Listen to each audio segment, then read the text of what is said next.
name is Wendy Lucy. I'm the marketing coordinator for DST East Africa. I have been part of the company since its inception in 2018. It's been a lovely 4 years, and I want to welcome you to Meet the HR Show as I take you along on my journey. Karibuni.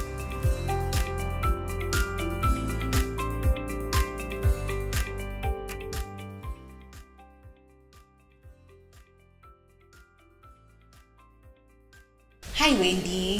Hi Laura. Thank you for having us today. Karibuni sana. This is a beautiful space. Thank you. In introduction, you said that you're a marketing coordinator. Is it different from the marketing that we know in our daily basis? Just a bit, and mainly because of our business model. How we work is we work with representatives. Because our company mainly deals with, it's a B2B, so we sell to other businesses as opposed to the end consumer. So B2B, business to business. Yes. All right. Yes. So in that sense, the marketing coordinator role would involve me getting marketing collateral to our representatives who then now sell to the end consumer. Yes. And the journey of working for an international company, how is it? I think it's a great learning experience in that I'm able to work remotely with a team that is spread, you'd say mainly in 4 countries. However, we have about, I want to say 36 other representatives. Yeah, so it's a great learning opportunity because I get to work with people in different cultures. There's a time difference, of course, you have to factor that in, and cultural differences in terms of language. Yes. English not being our first language, and also English not being our representatives' first language. So, other than that, I think it has opened opportunities for me to network and get to have international standards experience. Yes. So I appreciate this opportunity. All right. And as a marketing coordinator, do you only represent Kenya or also the other 36 countries? I would say as a marketing coordinator for DST, I help a lot with the HQ because we are only 2 ladies in the marketing department. What? Yes. However, my main role is to focus on marketing in the Eastern African region. All right. So to get our brand to the East African region being Uganda, Kenya, Tanzania, now DRC, Burundi, and Rwanda. Yeah. So that means that here in Kenya, at least you have other people within the team, or you just stand alone and work alone? I had a colleague. All right. So what I would say is we are a team of 2. What we do is the marketing, I am alone. Okay. Yes. However, in terms of installation, I have to partner with local suppliers and local engineers. So it gives me a chance to get them on board, get them trained, and install our units in different facilities. All right. Yes. And for you to get here, how did you manage? How many applications later? Let's just say it comes with the job. Applying over and over and getting so many rejects, but when this call came, I had just come from a different industry, which was in the NGO industry. That dealt a lot with community development. Yeah, so having gained experience there, that helped me. It gave me a stepping stone in order for me to get this position. All right. Yeah. So the transitioning period, how was it? It was quite challenging because coming from an NGO, what you basically focus on is a lot of community development and CSR activities. So involving smallholder farmers and being able to give them like local markets for their produce. Yeah. However, in this specific job, it's for me to go out and look for manufacturers and industries in food production, pharmaceutical production, who need our units in order for us to control their moisture levels. Yeah. So completely different, but Very different. I think it's an opportunity that I welcomed. All right. Yeah. And you are very flexible to now take up this new opportunity. Yes, because in my previous position, I did a lot of branding for other organizations as part of helping the NGO. So being able to position other brands better helped me join this startup in order to help them position their brand with them not being in the market entirely. Right. Yeah. Most people nowadays are very afraid of getting into startup companies. How did you take that risk? It comes with the territory because startups could be quite tricky because you're introducing probably new technology like ours, which mainly focuses on humidity control, in a new market. So it's a bit tricky, but the fact that there is a need and there's a market for it, despite the market being quite niche, we are able to get clients and we've been able to do installations. So that kind of gives you the motivation to still, convince people to invest in such products. Yeah. So before you got into community development, what did you study prior in school? I studied communications. And funny story is my first job was actually production like you guys. Yes. Okay. So I worked for a local TV station back in 2015, 2016. Which involved me going out to the field, just like you're doing, to interview other people, learn about their experiences, not necessarily corporate-wise, but even shoots. Then, after graduating, unfortunately, I did not continue with the company. That's how now I got into community development. All right. Yeah. And they didn't ask for papers, or it was more volunteering? No, it was an internship, a brand executive internship role, which involved the NGO was local, So in order for us to get funds to support some of the programs that were going on, needed us to bring on other clients in order for us to brand for them, and then part of the profit goes into community development. So that's how I ended up not only in community development but in branding. Which opened another opportunity. Now, this opportunity. And now, what exactly do you market here at DST? We market desiccant dehumidifiers. Now, in order for me to explain, I would have to make you understand that we have moisture currently in the air, and it only becomes a problem when it passes certain levels. So it becomes problems like icing when you have cold rooms. That's for people like in the hotel industries or food productions where they have cold rooms to store things like meat, food. They have to be frozen, So when there's a lot of moisture content in the air, it now turns and manifests into ice. So when you have the workers who probably need to go in, load and offload, it becomes a dangerous situation in that the forklifts could make you slide, could hurt someone. So some of these things we need to regulate by installing a desiccant dehumidifier. Another problem would be in food production.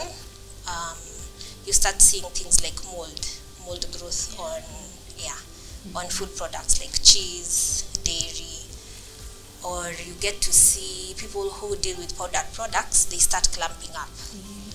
Say for example, coffee.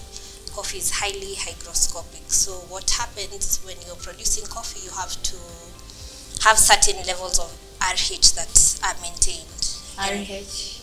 Relative humidity, I'm sorry. All right. So for the relative humidity, in order for it not to affect powdered products like salt, common problems that you experience at home is salt clumping up. Yeah. Nachachungi, and then you realize nikimawe. Yeah. That's a moisture problem.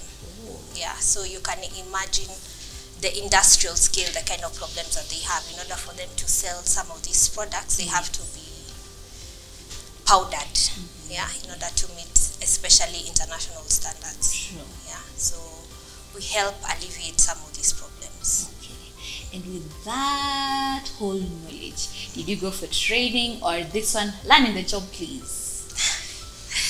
I think I'd say a lot of the training has come with the job, because these are products that are not very common in this market. So I've been fortunate enough to be trained by my employer, and with that we get a lot of help from our engineers who are basically in Poland. We have a manufacturing plant in Poland. Okay. We have another one in China and Sweden. So we get a lot of assistance from these engineers who are on the ground. And now as a marketing coordinator, does it involve you to go to certain farms and actually pitch? Yes. So what usually happens is we get requests on our email. Say, for example, someone calls in and says, I have a molding problem. I'm located in Nairobi someplace, and we have to go there physically. We take readings for the temperature, we take readings for the relative humidity at specific points of the temperature. Yes. Then we now get to sit down with the team to understand what levels are they looking at, getting them down to, say, for example, the relative humidity is probably 70, and it needs to be down to maybe 30 or 40%, and at what temperature. So we are able to gather this information, do our calculations, and see what unit is best fitted for this specific customer.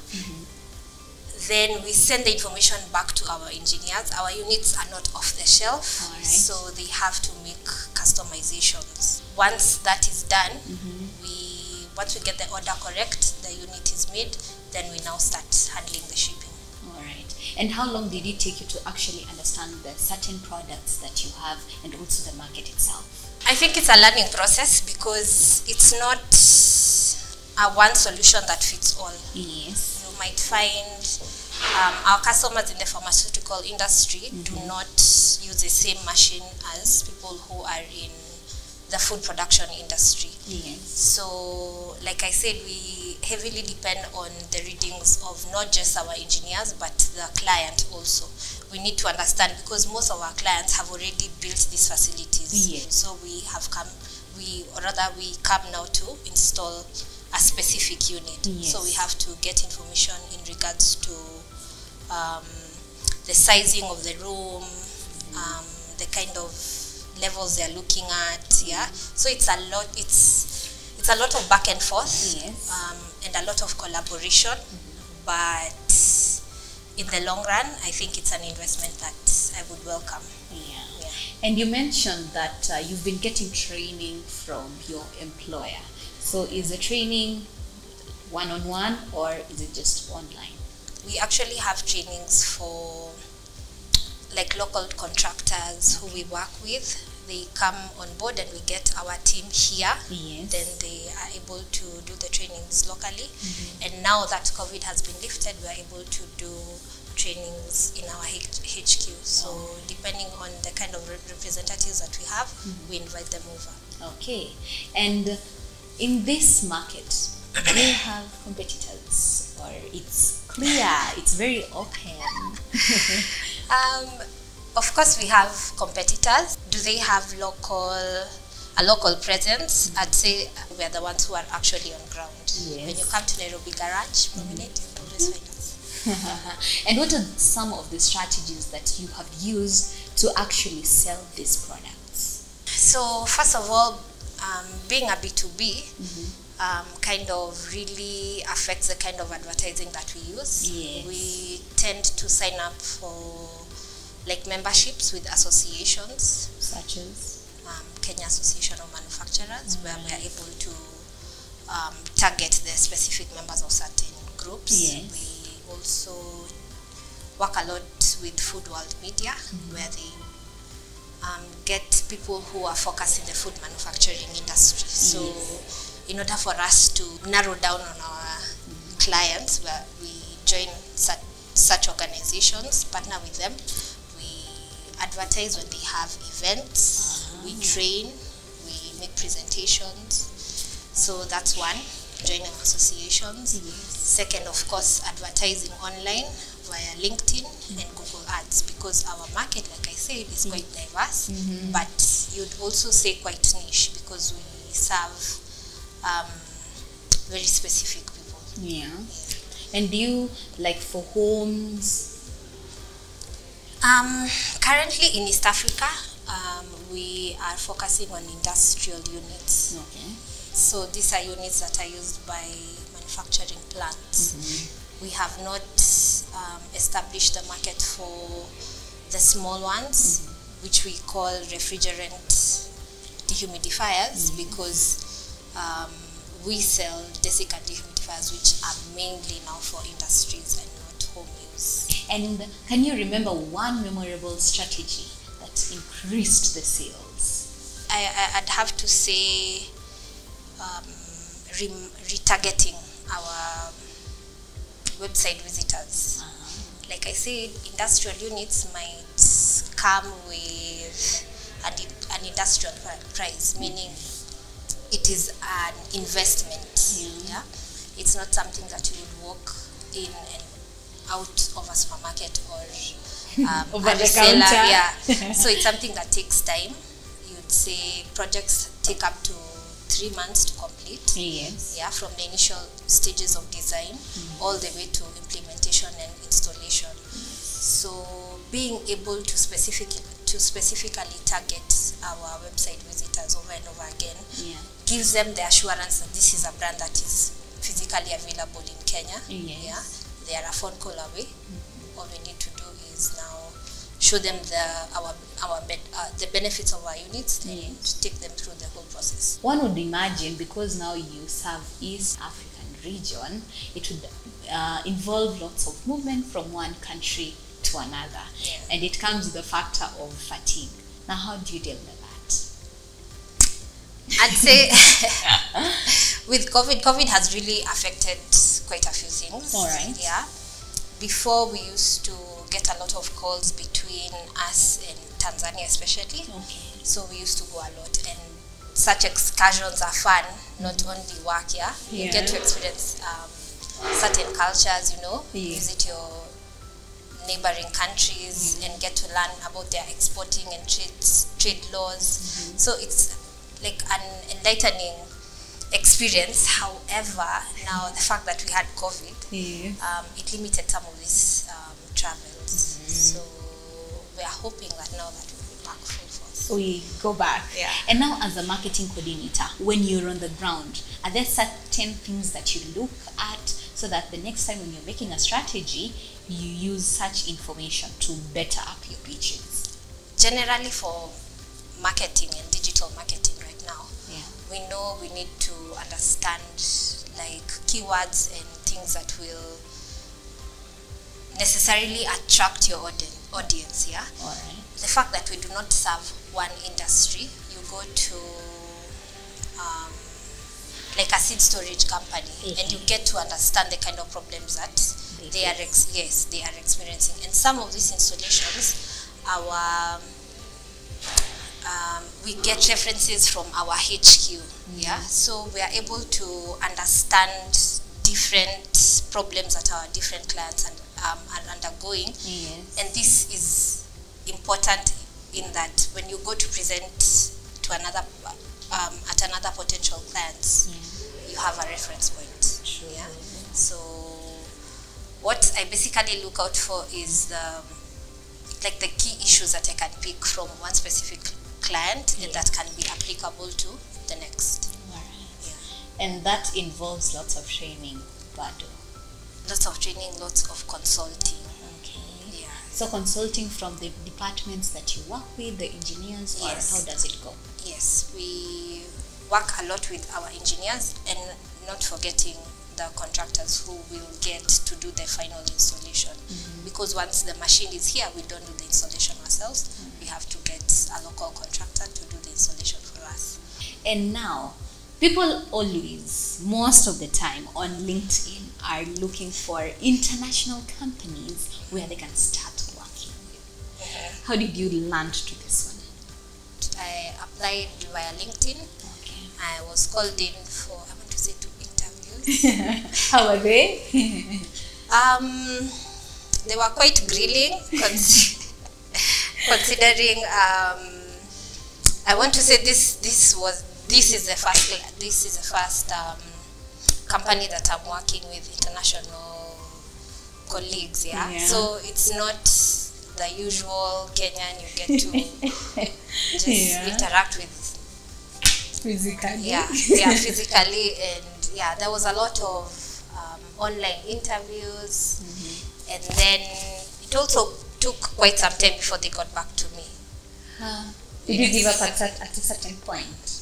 I had actually gotten a different offer, but no.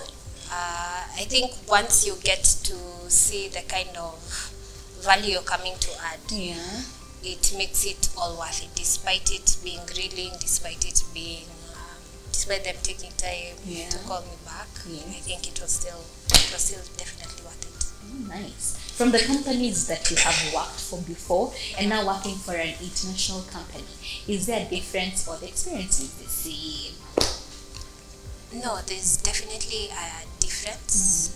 Like I mentioned, to do with timing. Like now I think they're 2 hours behind us.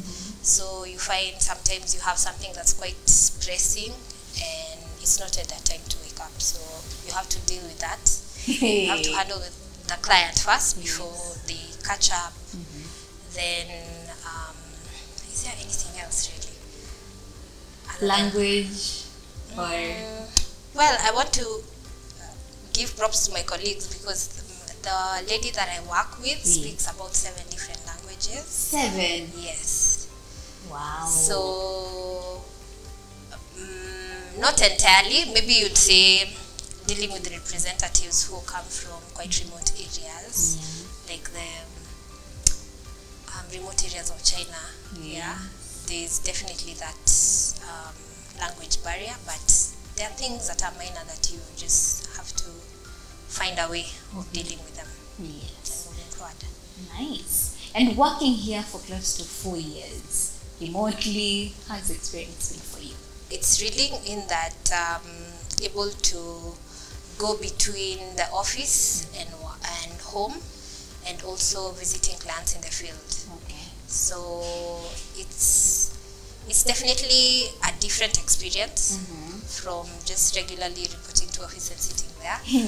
But I think eventually it's something that we should warm up to and find the best balance between work and life. Where are we hoping to see Wendy in the next 10 years? Facing that camera, tell us.